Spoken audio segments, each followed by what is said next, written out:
may diferensya yung tulay kasi ilang araw Nasunog na. po. Ay, nasunog ba yun? Ay, hindi ko alam yun. Hindi ko alam, hindi ko Nasunog po siya. As in, sunog na sunog. dahil siguro ang Yan may yung nasunog. yung may mga ano sa ilalim. Oo.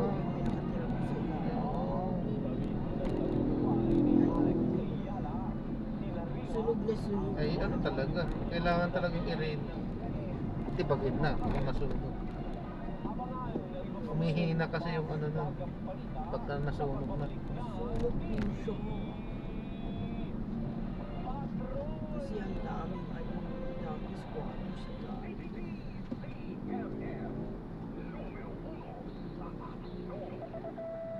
Naku, apat na minuto na lang. Mommies, agapan na galumbo at lemang nakatara. Pambatang lagundi, Pemex.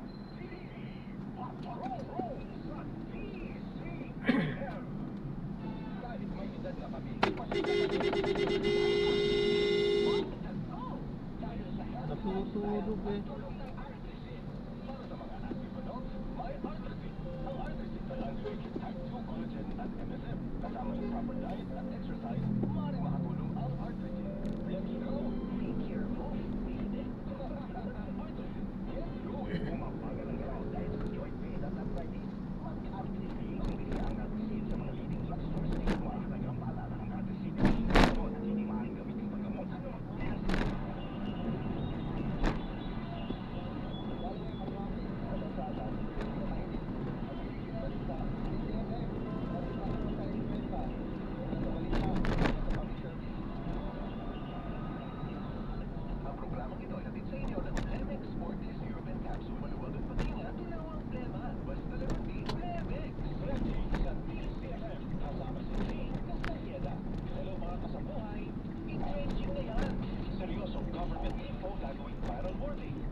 Leta ako man.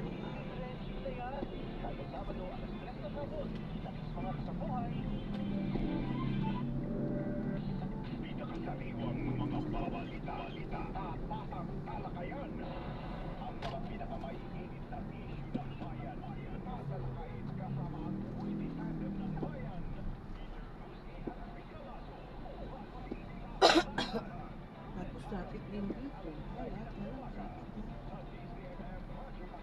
Oh. Rush hour po ba? Oo nga.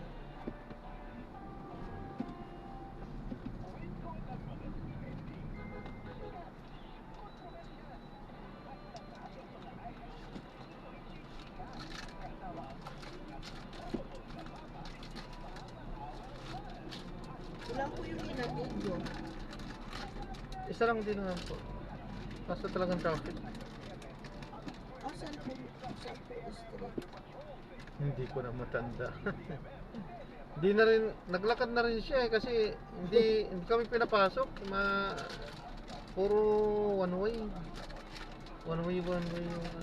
Hindi ko nga po alam saan dumadaan yung bus papuntang Novaliches. Oo nga, saan siya? Diba? Doon yung ano nila eh, umiikot sila. Tapos yung papuntang, ano bang ano yun? Yung ibang bus pa, Mindanao, Market. Diba dyan ang daan niya? Papuntang Luzon na jeep.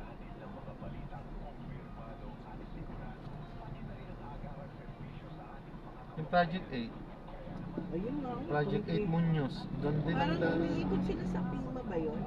siguro, Tapos maaari nga sa FEMA nga. lalabas sila sa McDonald's Market. Maaari nga, FEMA nga sila. Hindi na sila didiretso dyan. Kaya matraffic na po siguro. Eh dapat madalayin nila yung paggagawa dyan sa tuloy na yun dahil kumbaga Dapat po. main road din Kasi yan.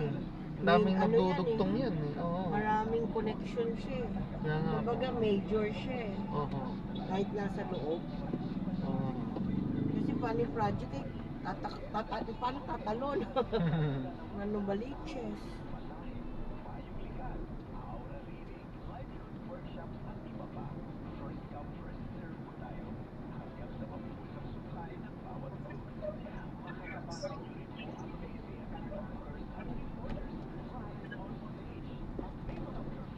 Ala, si Ma'am.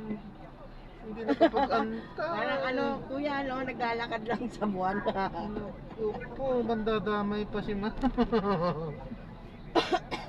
Wala siyang pakialam, hindi niya nakita meron pala sasakyan. Sabi niya siguro, sasakyan ba ito mga dumadaan? Eh, nakago eh. Yan na ba yung papasukan natin? Aha.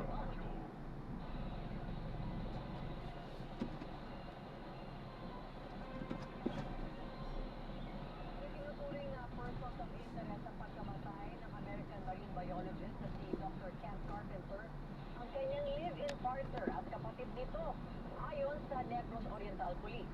Masusing iniimbestigahan ng pulisya ang mga pahayag ng live-in partner matapos mapansin ang ilang hindi pagkakatugma sa kanyang mga naunang salaysay. Nagpapatrol, Karen de Guzman. Walang Ayan. nakitang senyales sa mga pulis na puwersahang pinasok ang bahay ng pinasaga American marine biologist na si Dr. Ken Carpenter. Taliwas ito sa naunang ulat na nakuha mula sa live-in partner ng biktima na bigla silang pinasok ng tatlong suspect habang nanonood ng telebisyon. When we conducted thorough investigation, ma'am, it was found out, Yan na lang po sa unahan yan. no possible entry dun sa bahay nila. But there is a part there dun sa bahay nila po, ma'am, na pwedeng pong maakyat. Dito na lang po. Sa medical Thank you po. examination ng pinakasama ng Amerikano Sige po, ma'am. ay nauna sa telebisyon na siya ang direkta ng mga umatong suspect. Nasabi niya, inabot ko na siya, ang charge report, tapos pinadapa ako siya. So, doon po sa clinical niya na he was sexually assaulted, it is still under investigation po. Isang nakabunat po. Dahil sa mga hindi nagtutugma niya sa laysay, itinuturing ang live-in partner na person of interest sa kaso ng pagkamatay ni Carpenter. Kasama rin sa iniimbestigahan ng kanyang kapatid na madalas umanong pumupunta sa kanilang bahay. She was left unharmed, relatively unarmed. Ay, siyempre, it will pose some questions to the mind of the investigators. We would like to make it clear that POI are those people who can possibly shed light on the circumstances behind an event or in this case, yung crime, not necessarily suspects. Samantala, nagbigay po kay Retired Supreme Court Associate Justice Francis Ardeleza kay Carpenter, lalo na sa ampang ito sa makasaysayan sa bumpay ng Pilipinas sa orbital case laban sa China kaugnay ng South China Sea. Sa isang pahayag, sinabi ni Ardeleza na nagluluksa ang kanilang grupo sa pagpanaw ni Carpenter. Isakay niya si Carpenter sa mga ekspertong iniharap ng Pilipinas sa Permanent Court of Arbitration sa The Hague at malaki ang naitulong niya sa pagsulong ng karapatan ng bansa sa West Philippine Sea. Nananawagan din ng hustisya ang Protect for the Island Passage Campaign Network sa pagkamatay ni Carpenter. Iginiit nila ang kahalagahan ng pagbibigay proteksyon sa mga environmental defender na inialay ang kanilang buhay sa agham at pangangalaga sa kalikasan. Karen de Guzman, ABS-CBN News. Ilibing na ang estudyanteng namatay matapos uminom ng pampapurga sa eskwelahan sa 13 Martires, Cavite. Nangako naman ang NBI ng masusing investigasyon sa insidente. Nagpapatuloy Michael Belizo.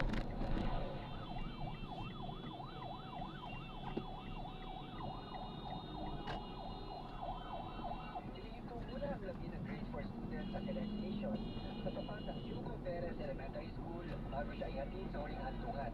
Kasabay nito ang panawagan ng kanyang pamilya na makamit ang hustisya.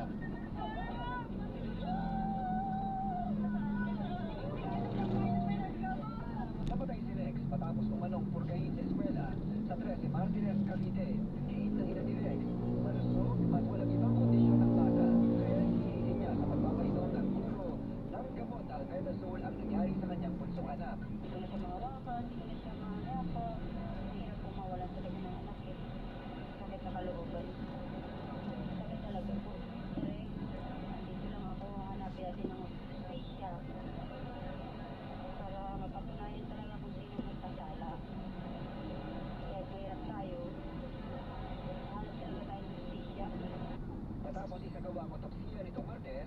nangako ang National Bureau of Investigation ng masusing investigasyon sa nangyari sa bata. Lahat naman po lang pumupunta sa atin na we will investigate.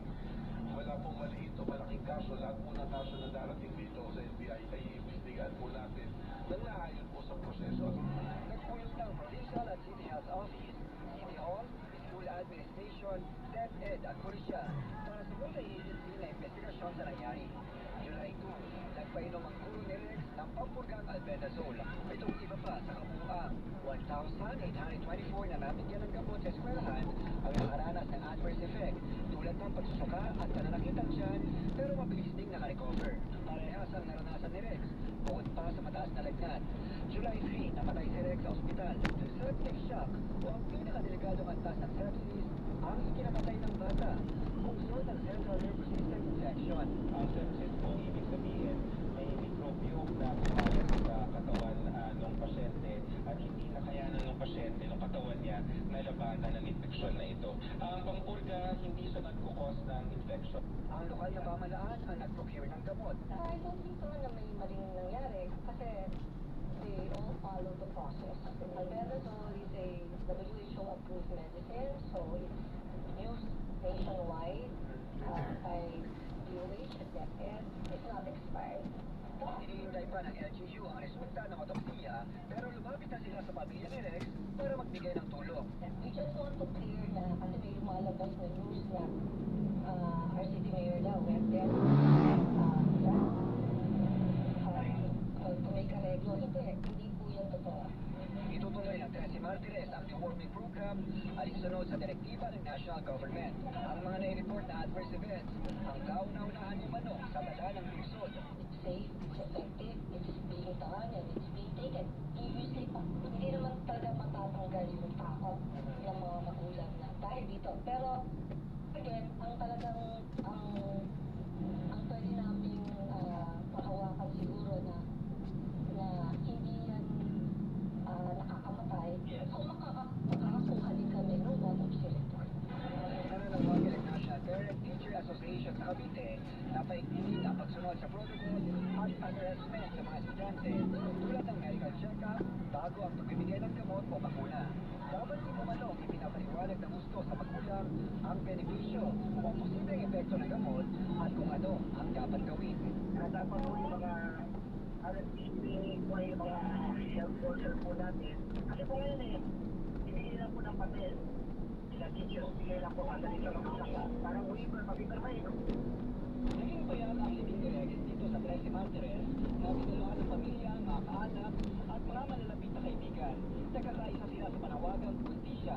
Nangako naman ang iba ibang ahensya ng pamahalaan na tututukan ang investigasyon sa nangyari kay Rex at hihintayin ang sagot sa kinamatay ng bata. Michael Delizo, ABS-CBN News. Ay, ayan, na-drop na natin siya. Maraming salamat po sa panonood. Hanggang sa muli po, ingat. God bless. Paalam po muna. Pasamantala tayo ay gagawa ng ibang video sa ating susunod na mission. Paano po?